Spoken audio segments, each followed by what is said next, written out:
They're tired of the runaround. We can't get a clear answer. Still closed. Government bureaucracy still hasn't figured out how to open a bridge that crosses the Red River 3 years later. The Neillsville Bridge has been a point of contention ever since it literally started to crumble. A hole was found in the bridge deck in 2015. Today, no solution in sight. Valley News Team's Ryan Laughlin looks into this whistleblower tip and learns why it might take the Supreme Court to decide who needs to pay up. This week, the soybeans are going in. But now there's a familiar detour for some farmers here. Anybody that got land in Minnesota, they've got to go all the way around either to the Shelley Bridge, which is another 5 miles south, or the Climax Bridge, which is 5 miles north. That's because the Neillsville Bridge, which used to offer passage across the Red River, is still closed. And so it's a major issue. Back in 2015, a hole opened up in the bridge deck. Minnesota officials said at the time they were hoping for a quick fix. Today, we can't get a clear answer from anybody. Everybody is talking about the money situation, that North Dakota's broke. Minnesota is ready to move forward, but nobody on the North Dakota side is taking responsibility. Some say it might take a lawsuit to get things moving.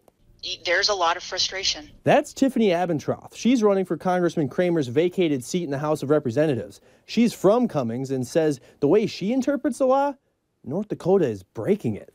Because the bridge is now shut down. And when Congress approved the act to make sure that this bridge was maintained, we have failed. But those in charge see it differently. Trail County State's Attorney Charlie Stock was asked for his legal opinion. In an email, he points out the difference between mandated and authorized. He says the county is authorized to work on the bridge, but not required to.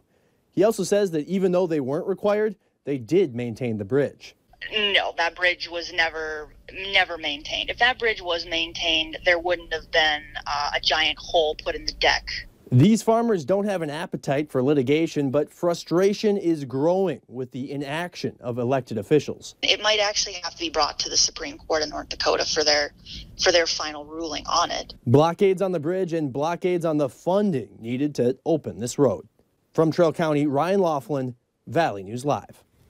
The North Dakota Attorney General's office was contacted for their legal opinion on the bridge closure, but they passed the buck.